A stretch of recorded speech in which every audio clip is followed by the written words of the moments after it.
अक्सर हमने अपने आसपास ऐसे बहुत से लोगों को देखा होगा जो दूसरों से कम हुनरमंद होते हैं। दूसरे लोगों के मुकाबले उनमें कम टैलेंट होता है, लेकिन फिर भी वो उन लोगों से ज्यादा कामयाब हो जाते हैं। तो ऐसा क्यों होता है? क्या उनकी किस्मत अच्छी थी या फिर ऊपर वाले ने उनका साथ दिया? इस चीज के पीछे क्या कारण हो सकता है, जरा सोचिए।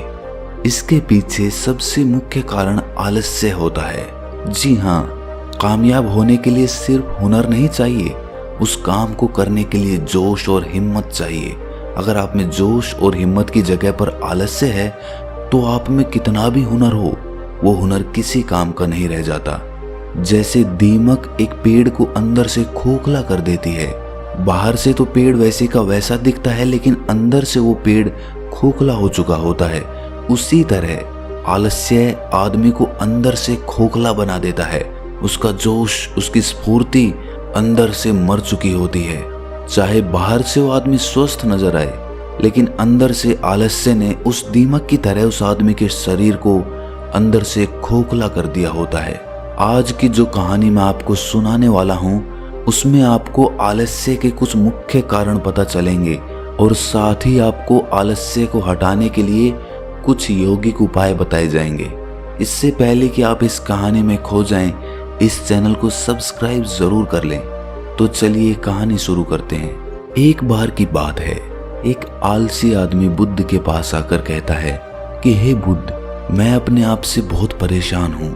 मैं बहुत ही आलसी आदमी हूँ, इसीलिए सब लोग मुझे ताने देते रहते हैं। क्या आपके पास कोई ऐसा मार्ग है जिससे मेरा आलस्य दूर हो सके? ये सुनकर बुद्ध ने कहा कि तुम्हें कैसे पता कि तुम आलसी आदमी हो? इस बात का उत्तर देते हुए वो आदमी बोला कि हे बुद्ध, सब लोग मुझसे कहते रहते हैं कि तू बहुत आलसी आदमी है, तुझसे कोई काम ठीक से नहीं होता, तू हर काम को टालता रहता है और भी ना जाने क्या क्या बातें कहते रहते हैं। यहाँ तक कि मेरे परिवार के लोग भी मुझे आलसी आदमी कहकर पुकारते हैं। ये सुनकर बुद्ध उस आदमी से पूछते हैं कि तुम्हारे पास आलसी होने का कोई प्रमाण है? क्या तुम ये सिद्ध कर सकते हो कि तुम एक आलसी आदमी हो? ये सुनकर वो आदमी कहता है कि हे बुद्ध, मैं कभी भी सुबह जल्दी नहीं उठ पाता और हर काम को टालता रहता हूँ।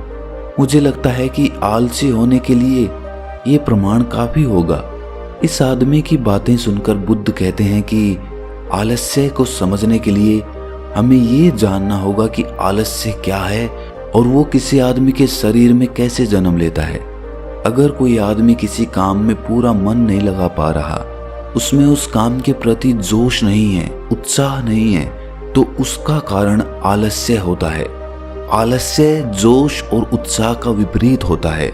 इसे समझने के लिए हमें ये जानना अति आवश्यक है कि आलस्य आदमी के शरीर में दो स्तर पर जन्म लेता है, शारीरिक स्तर और मानसिक स्तर। ये कहते हुए बुद्ध ने उसे समझाना शुरू किया कि सबसे पहले शारीरिक स्तर पे आलस्य को समझते हैं।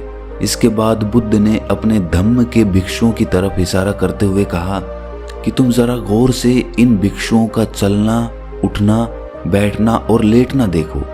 इन भिक्षुओं के चलने में एक तालमेल होता है, एक लय होती है, एक आनंद होता है। और जब ये बैठने की मुद्रा में होते हैं तो इनकी रीढ़ की हड्डी सीधी होती है और गर्दन थोड़ी सी उठी हुई होती है। और वहीं पर जब ये लेटते हैं तो इनका पूरा शरीर एकदम शांत और स्थिर होता है।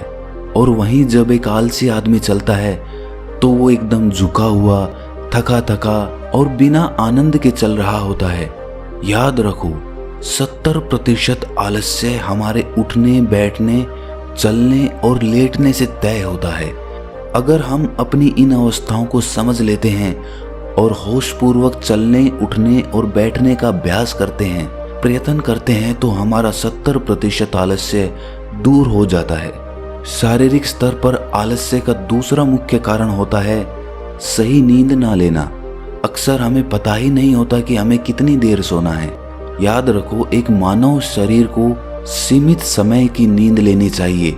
अगर वो सीमित समय से ज्यादा नींद लेता है तो भी वो आलस्य का शिकार होगा, और अगर वो सीमित समय से कम नींद लेता है तो वो आलस्य का शिकार होता ही है। ये सुनकर वो आदमी बोला कि हे बुद्ध, एक मानव शरीर को कितनी नींद लेनी चाहिए?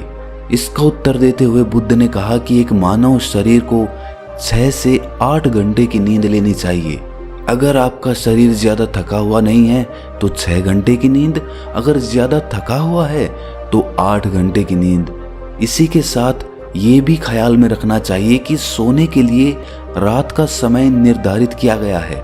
कुछ लोग दिन में ही सो जाते हैं, जिसकी वजह से धीरे धीरे आलस्य उनके अंगों में समाने लगता है। शारीरिक स्तर पे आलस्य का तीसरा मुख्य कारण है सुबह जल्दी ना उठ पाना। पूरी प्रकृति, यहाँ तक कि पेड़ पौधे और पक्षी भी सुबह सूर्य उदय होने से पहले जाग जाते हैं। ये हम पक्षियों को देखकर भी समझ सकते हैं कि प्रकृति ने मनुष्य के जागने का कौन सा समय निर्धारित कर रखा है।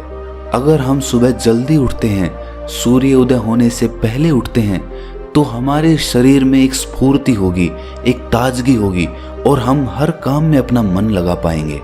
ये सुनकर वो आलसी आदमी बोला कि हे बुद्ध, लेकिन मेरा काम ऐसा है जो मैं रात में कर पाता हूँ। इसी वजह से मैं रात में सही समय पर नहीं सो पाता और सुबह जल्दी नहीं उठ पाता। तो जिन लोगों का काम रात में होता है वो सुबह कैसे जल्दी उठ पाएंगे?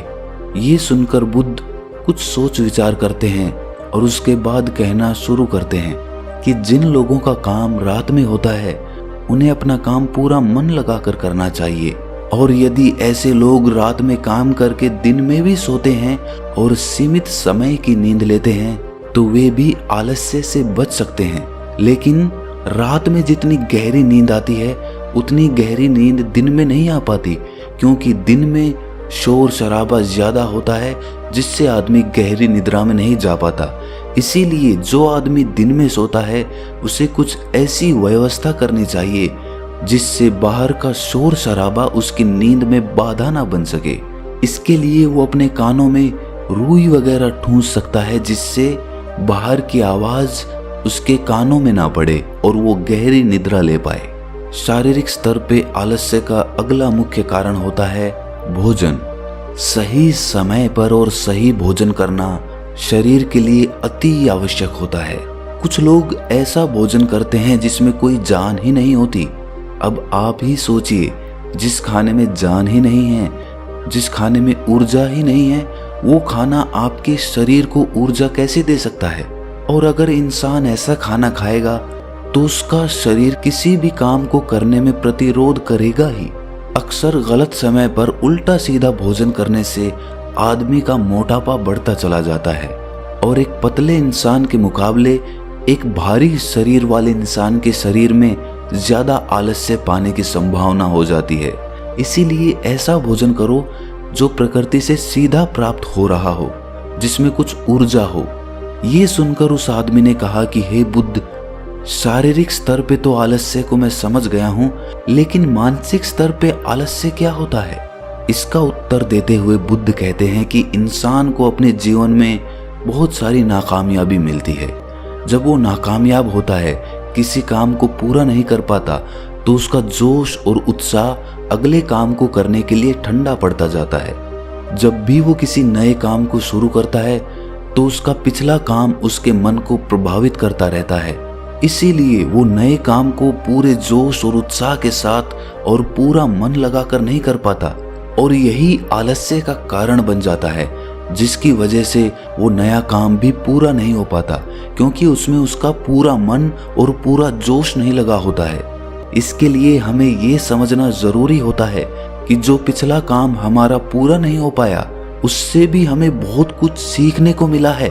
उससे हमें एक अनुभव मिला है जो हम अपने नए काम में लगा सकते हैं। तो पिछले काम के प्रति नकारात्मक नजरिया रखने की बजाय सकारात्मक नजरिया रखेंगे तो आलस्य हमारे मन में नहीं आएगा। मानसिक स्तर पे आलस्य का दूसरा मुख्य कारण होता है लक्ष्य का स्पष्ट ना होना।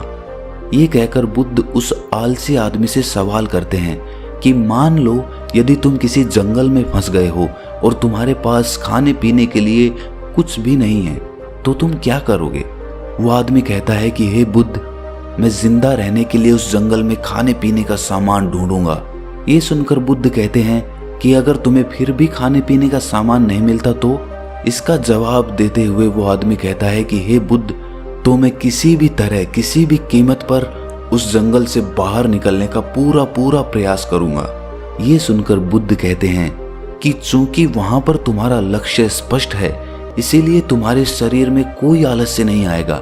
उस समय तुम्हें पता होता है कि तुम्हारे शरीर के लिए अभी सबसे ज्यादा जरूरी खाना पीना ढूंढना है।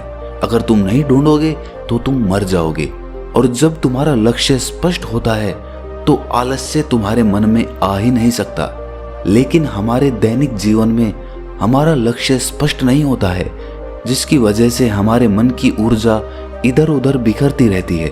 अगर हमारा लक्ष्य स्पष्ट होगा तो कोई आलस्य, कोई ताकत हमें हमारा लक्ष्य प्राप्त करने से नहीं रोक सकती।